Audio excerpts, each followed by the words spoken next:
Hey guys, this is my first longer term video, and the Honda Rancher, it's a 2012 420 ES fuel injection, and it suddenly won't run.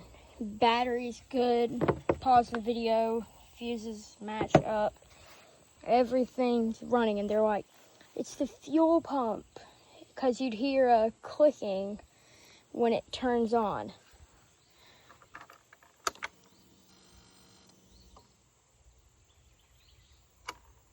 So y'all heard that. And I've seen that there's 3 cords here, and they seem to be cut. And you can hear everything's booting up right. And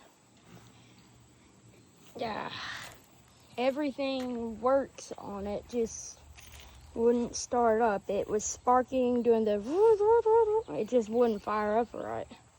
Just drop down in the comments what I should do.